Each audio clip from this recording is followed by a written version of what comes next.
Hi, this is Matt with the Intergalactic Herald, just doing my weekly Star Atlas Week in Review podcast. This is podcast number 38. If you're interested in any of the videos or articles I mentioned, you can go to intergalacticherald.com and look for the newsletter there. That will be news recap number 87. That'll have any links to any of the other Star Atlas creators. Real quick before I get into content, just want to mention my two Star Atlas projects I'm slowly, and I mean slowly, working on. First one is called Intergalactic Gear. It's a merch store I'm hoping to launch, doing a whole bunch of behind the scenes things right now, just getting the business structure set up. Business structure, bank account, taxes, all that kind of stuff. But if you go to intergalacticgear.com, I actually have a merch survey. A few people have recently submitted, so I really appreciate that. Would like to get more information for that survey, and that'll help kind of define what kind of products and also kind of where you're located. Since Star Atlas is a global community, it's good to know where people are located so I can look to try to find different suppliers in different countries. Second project I'm working on is called the Intergalactic Coalition, intergalacticcoalition.com.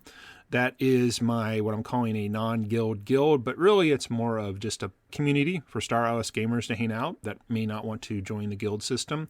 It will be a paid community, partly twofold for the reason for paid. One is to help support me doing it and the platform itself actually costs some money. So those are the kind of the two reasons, but really I'm just looking for a different experience than Discord. The platform will allow for threaded discussions as the primary method, so hopefully easier to follow things. And if you like a discussion, you want to keep getting updates, it'll actually send you email. So excuse me. So go to intergalacticcoalition.com for that. So, bulk of the podcast is different things to talk about. First one, just kind of in the news section, Star Atlas did release a new ship, the Opal Rayfan. It is a data runner ship, which, again, we still don't know what all these ships do. But anyways, the cool thing is, as it was mentioned, I forget by somebody, that this is the first ship that directly has a gameplay mechanic in the sense that as a data runner ship, it can do the scanning inside of Sage Labs, but it doesn't require any toolkits.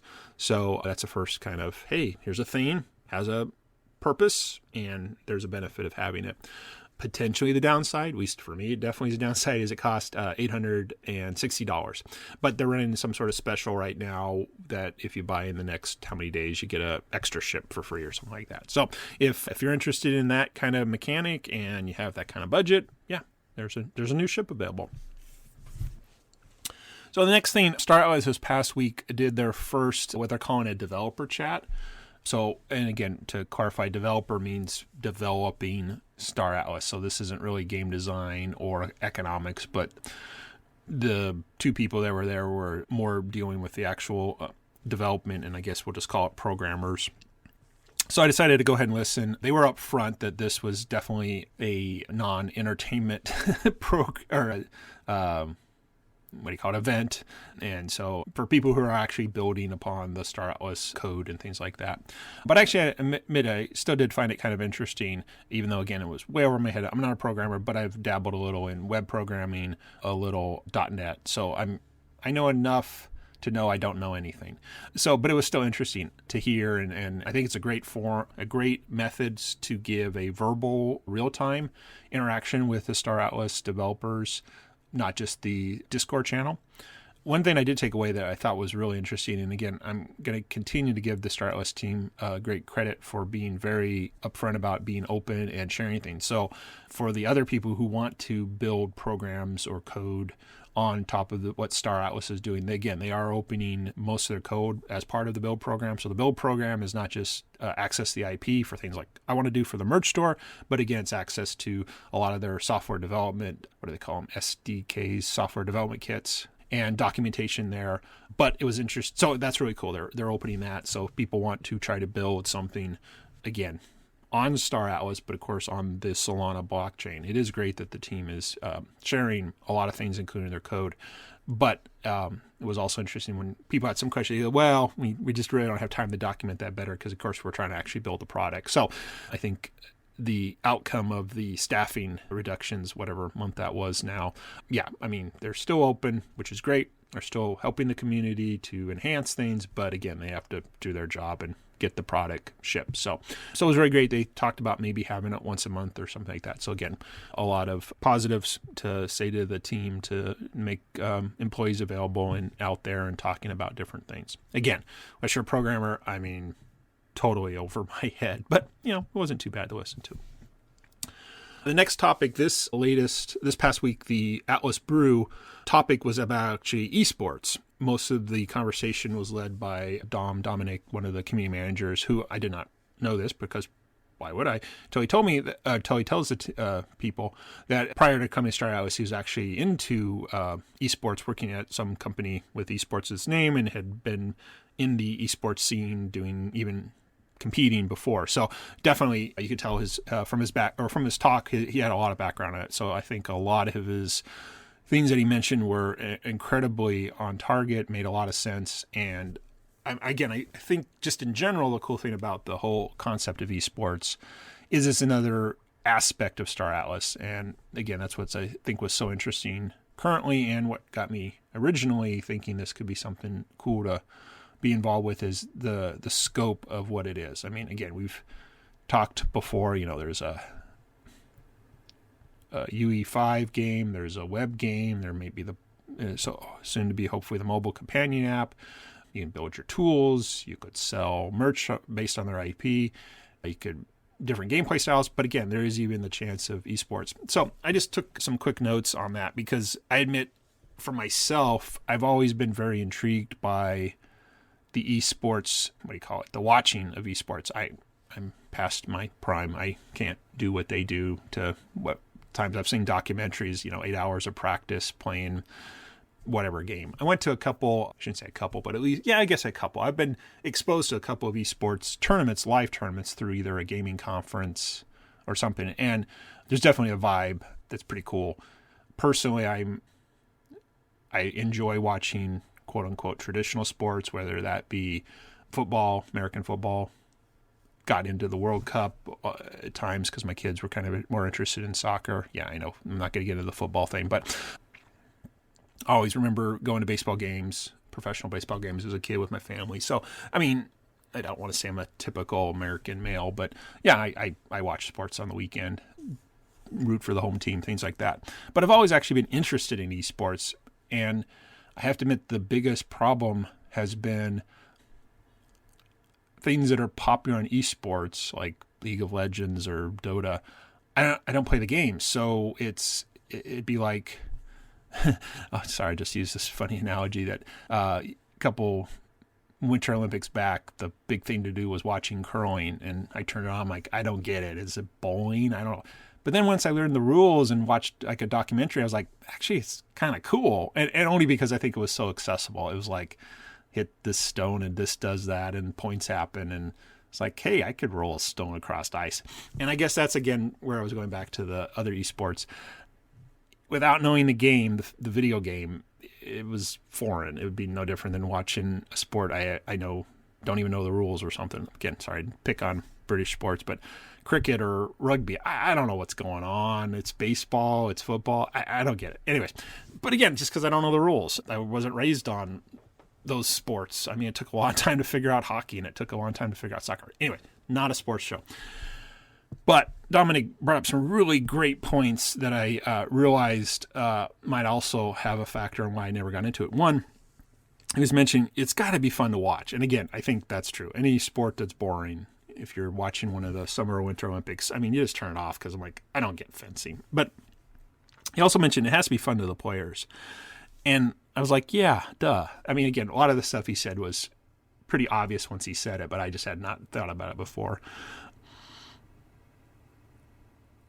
But I think the really key point he brought up, and I had never, again, thought of it this way, is that the game, the sport, whatever, needs to be fair, and it needs to be about your skill. So, in a sense, all players have to have access to the same things. And I had never even thought about that, but it's like, yeah, if you're playing basketball, there's a rule. You dribble the ball, you don't dribble the ball, you shoot, same bucket, everybody plays with the same ball, same two sides of the court. If one team got 3 points every time they shot and another team got 2. Well, that's not fair. And so again, they have to have access to the same thing. But in video games, there's so many abilities to customize and change things. And again, we know in Star Atlas, it's sort of all about, hey, I got a bigger ship, or maybe I'll upgrade my ship, or I'll upgrade my player. And I think, again, that was a very, very key point, that it has to be fair and it has to be based upon the skill of the player. He also mentioned again about maybe deciding how just one aspect of Star Atlas that could be great for esports. But I think he made up a good point, is if you have too many of them, you just split the player base. And not that eventually it can occur, but again, we want to try to really, get stuff and get interest. The other interesting thing he mentioned about esports and how some of the current places you think of that are really into esports is it's also a marketing tool that people, even though there's prize money and all that, they don't make money on it. Again, I thought that was really interesting. So one thing he mentioned that could be unique within Star Atlas is the idea that maybe the winner could get a unique skin or something like that. Because again, there's been a lot of discussion within Star Atlas about skins and how you build them and things like that. So again, I think it was a great conversation. It was more of the, old school Atlas brews where they're just sort of talking about things and not necessarily doing a news announcements or something. So on a related note, Pathfinder, one of the other content creators, actually brought up what was talked about the Atlas brew, and his point was could be really great for the existing community, and I totally agree with it. He also said, well, but it might not be that good for recruiting new people. And I think it's a fair point, especially when so much, barrier to entry. But again, the key is also to keep the community happy. And so I think, again, the thoughts of, watching these ones, again, some people thought, maybe we could bet on the races or something like that. So again, great analysis, great thoughts on how esports can maybe be integrated within Star Atlas. So, and I admit, the idea of an existing community member and a reason to log in and realize I'm never going to be that good, but just watch. Yeah, I have to admit, I'm very intrigued by it. So we'll see where it goes. Next topic, StarPath. So as people may know, StarPath is the referral or affiliate link that Star Atlas published, that if someone uses your link, they'll get 10% off their sale and you'll get 30% off. Well, there was some discussion within the Discord, and again, I can't really follow the conversation sometime and who's saying what or even who the people are. But it sounds like there might have been somebody doing some, I'll just call it stealth linking, related to websites. Again, I'm not 100% sure. And then at some point somebody says, well, can't you just self-link to yourself and buy it yourself from, I assume, a different wallet? I don't know. I was really hard to follow. But again, it sounded like that people are potentially abusing the StarPath system.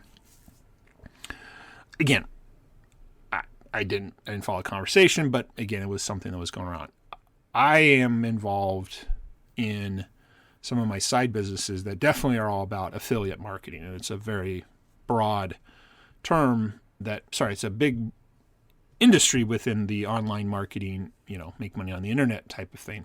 So I have multiple affiliate links on some of my websites. I've got money from promoting things. Just to give a real example, I have an affiliate link to start a website hosting account. So if you click on my link, I get a commission off of that.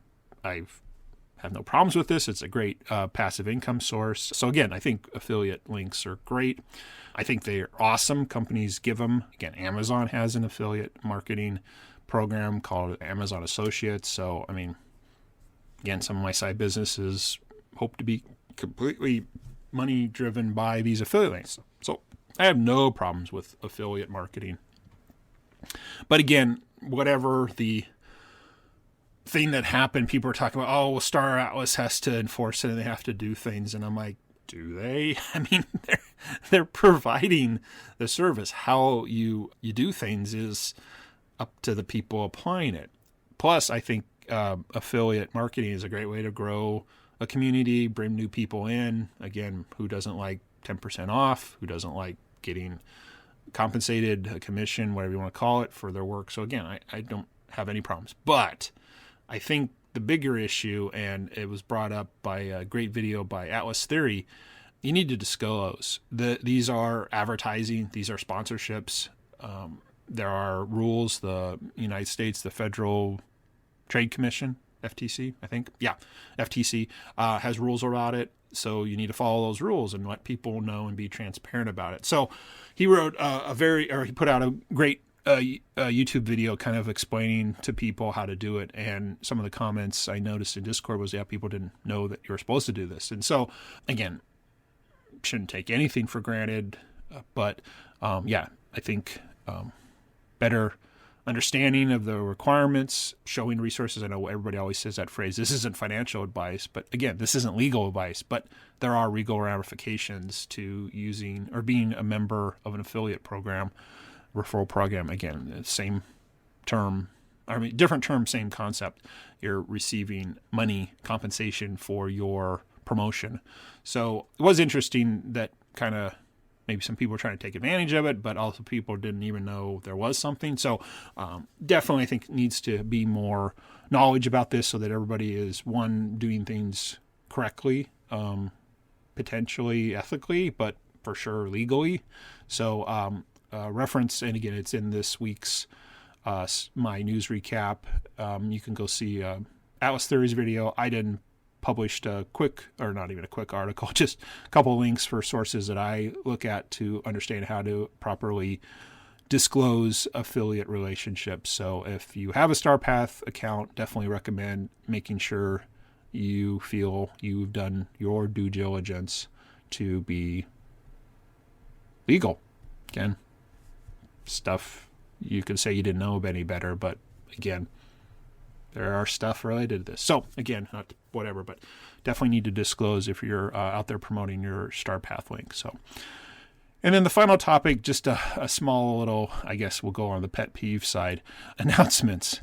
Again, I think I've said this before. Again, there's announcements. There's I can't remember what to call it, something other announcements in the Star Atlas Discord. But I was skimming the Never Alone campaign.